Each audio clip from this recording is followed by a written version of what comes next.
Hello friends, मैं निकिता सक्षम से सक्षम प्रोग्राम में आप सभी का स्वागत है। आज हम दोनों आपको एक छोटी सी स्टोरी मोटिवेशनल स्टोरी सुनाने वाले हैं जो छोटी सी है लेकिन है उसमें कुछ आपको कुछ ना कुछ सीखने के को लिए मिलेगा।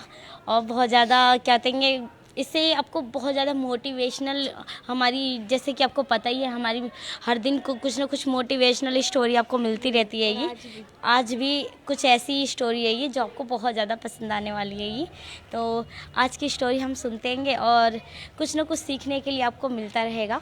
चलिए, और अगर आपको हमारी कहानी पसंद आती है बहुत ज़्यादा हाँ। तो लाइक, सब्सक्राइब और शेयर करना ना भूलें और कमेंट्स बीच बीच में करते रहें। तो चलिए स्टोरी सुनाते हैं। तो आज की स्टोरी एक पार्वती नाम की लड़की की, जो कि अपने माता पिता के साथ एक गांव में रहा करती थी, जिसे कि बहुत ज़्यादा पढ़ने का शौक़ था। और शौक़ ही नहीं था, वो कुछ बनना चाहती थी और लाइफ में कुछ करना चाहती थी। जैसे कि एक टीचर बनना चाहती थी। उसका सपना था कि वो बच्चों को पढ़ाए हैं, जो कि उसको नहीं पढ़ने के लिए मिल रहा हैगा, तो वो बच्चों को क्या कहते हैं पढ़ाना चाहती थी, ऐसे बच्चों को लेकिन जो फिर वो आगे जाके टीचर बनी, है ना? हाँ बिल्कुल टीचर बनी उसने। और जाके गांव टीचर में बनी। और गांव में एक स्कूल खोला जहाँ की मतलब गांव के जितने भी बच्चे थे वहाँ पे पढ़ने जाया करते थे।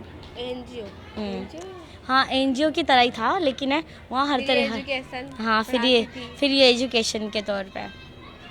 तो चलिए कहानी सुनते हैं हम। तो पार्वती जो थी अपने माता पिता के साथ गांव में रहा करती थी, और माता पिता जो थे खेत में काम करके अपने बच्चों का बहुत ही ज़्यादा मतलब लो फैमिली से थी। हाँ, जैसे कि उनके पास कोई पैसे वैसे नहीं थे, और लेकिन जितने भी मिलते थे वो अपने बच्चों में ही क्या कहते हैं खर्च कर दिया करते थे। जैसे कि उनको खाने पीने से लेकर के या खाने के लिए जुटा लें या उनके पढ़ाई के लिए जुटा लें। हाँ, लेकिन तो उनके पास इतना संवहन नहीं था निकिता जी कि ना वो पढ़ा सके अपने बच्चों को। लेकिन फिर भी अपने बच्चों से इतना फिर भी तकलीफ़ होती थी उनके मन में भी कि वो अपने बच्चों को पढ़ा नहीं पा रहे हैं। लेकिन माँ बाप अपने तरफ से पूरी कोशिश करते हैं कि हमारे हाँ बच्चे कि मतलब कैसे भी करके कोई हम कमी ना हो, लेकिन फिर भी हाँ, लेकिन फिर भी उसने प्रयास किया।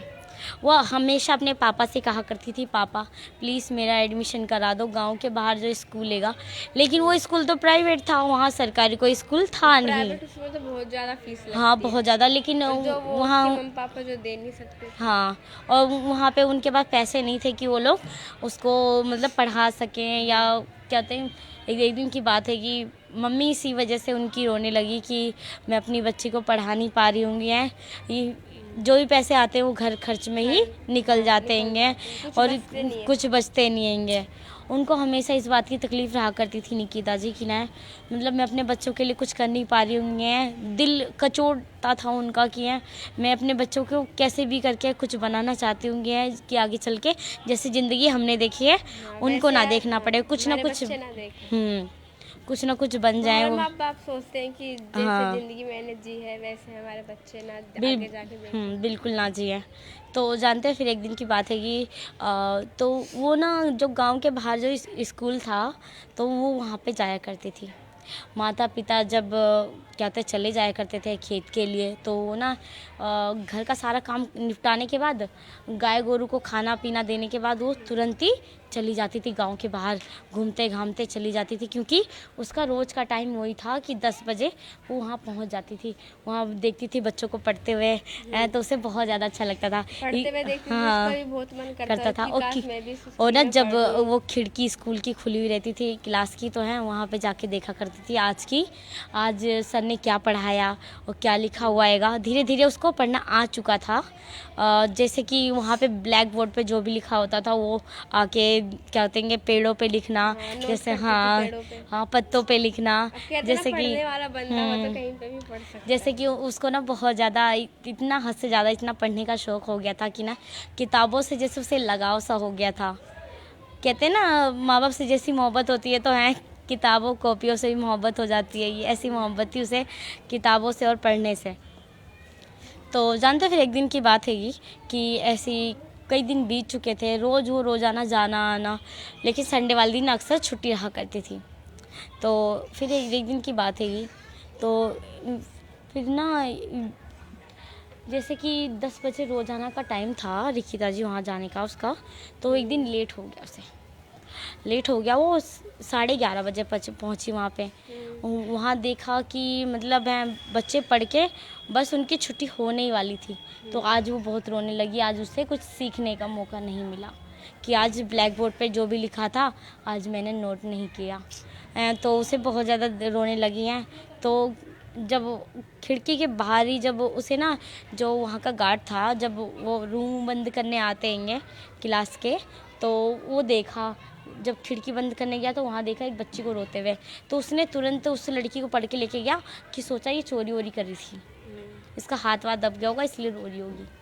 तो फिर ना लेके गए प्रिंसिपल, और ना एक सर थे जो कि उसी क्लास के थे जिस क्लास में ये खड़ी थी। वहाँ पे लेके गए तो उस सर के ऑफिस में सर के सामने, तो वो थोड़ी डरी सहमी सी थी क्योंकि आज से पहले मतलब है 10 साल की बच्ची। हाँ, तो उसके ऊपर डरेगी ना। हाँ बिल्कुल डरेगी ना, ऑब्वियसली है। कोई भी रहे तो जब उसे किसी के सामने खड़ा कर दे, हाँ कुछ करेगा तो उसको मन में तो डर लगेगा। हाँ डर तो लगे ही रहेगा ना। तो फिर जैसे कि हमने कहा कि उसको सर के सामने लेके गया, तो वो ना थोड़ी डरी सहमी सी थी। सर ने पूछा बेटा आप कर क्या रहे थे यहाँ पे?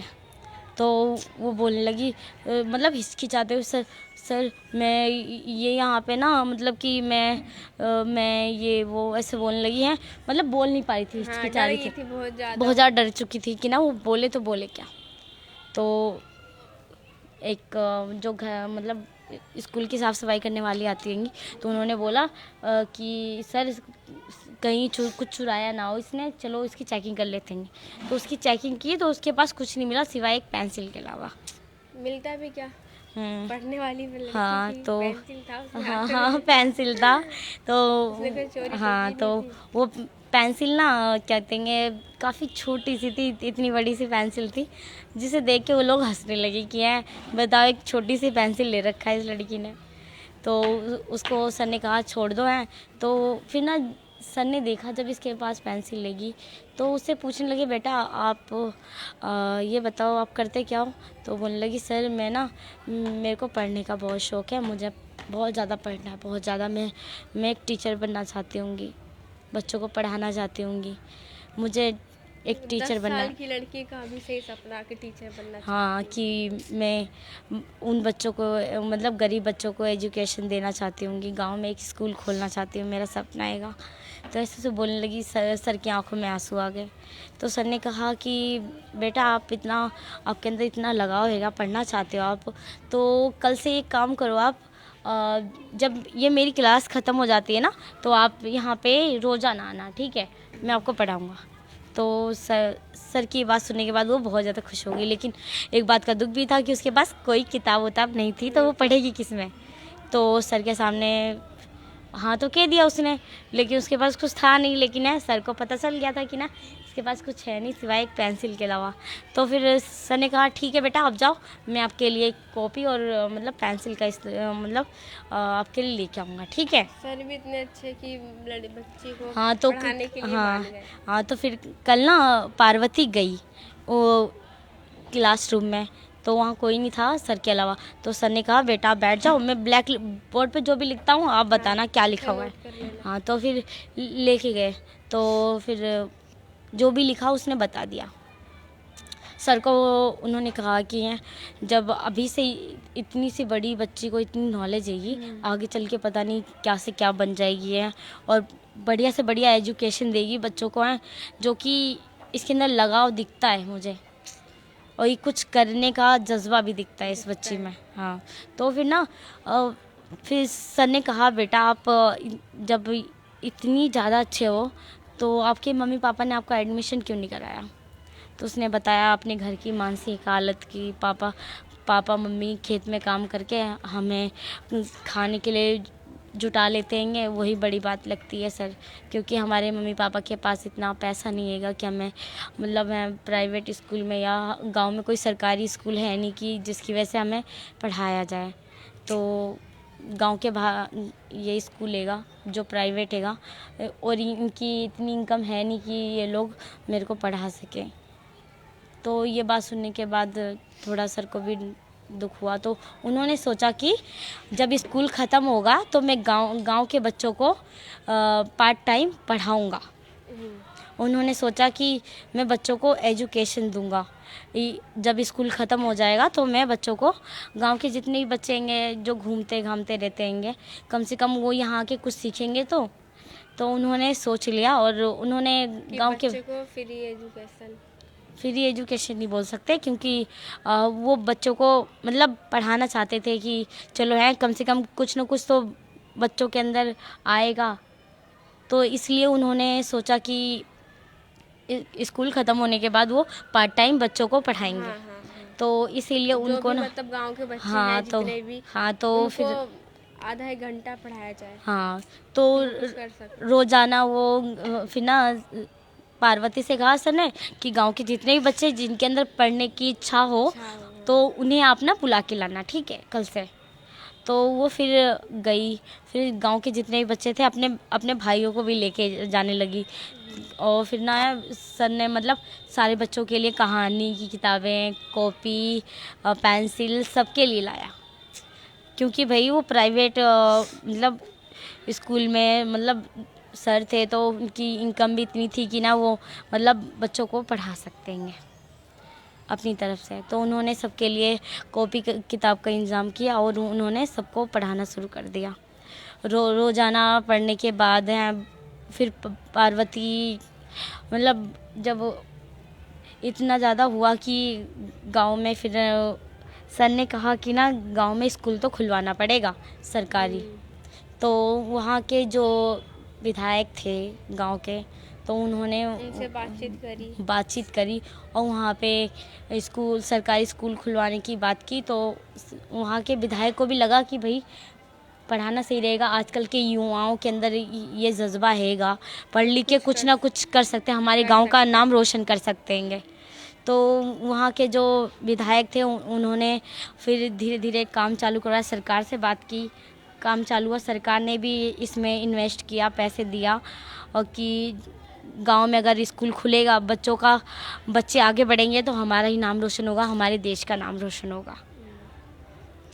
तो फिर पार्वती ने ये चीज़ सोची नहीं और उसने किया भी, और गांव में स्कूल खुलने के बाद तो और ज़्यादा पढ़ाई लिखाई से ज़्यादा उसने सबसे ज़्यादा अपने टीचर बनने पे फोकस किया। टीचर में ही उसने अपना सब कुछ 100% दिया।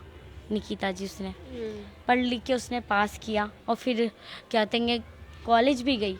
कॉलेज का खर्चा भी है गांव के विधायक नहीं उठाया कि ये जब इस बच्ची में इतना लगाव है, हमारे गांव का नाम रोशन कर सकती है, तो इसलिए उसके कॉलेज का खर्चा भी उन्होंने उठाया। आज वो टीचर बन के हैं, हमारे गांव का नाम रोशन कर रही है। ये कितनी गरीब घर की लड़की थी और अपने माता पिता का सबसे ज़्यादा, क्योंकि माता पिता को गर्व से कह सकते हैं कि हमारी बेटी आज टीचर है, और ना अपने बच्चे मतलब गांव का नाम रोशन तो कर ही रही है, हमारे देश का नाम भी रोशन कर रही है। और आज उन बच्चों के लिए प्रेरणा बन के वो उभरी है कि ना हर बच्चे के अंदर एक दिल में चिराग से जला सकती है कि ना आप भी कुछ कर सकते हो। तो आज के लिए बस इतना ही है, और अगर आपको हमारी स्टोरी बहुत ज़्यादा पसंद आती है तो है लाइक सब्सक्राइब ज़रूर करें। और हमारी एफबी पे आईडी है, बताइए। हमारी एफबी पे आईडी है सक्षम दिल्ली के नाम से, और जो यूट्यूब पे है सक्षम लाइव के नाम से। और हमारी व्हाट्सअप आईडी है 9311124880। तो आज के लिए बस इतना ही। बाय बाय, शब्बा खैर।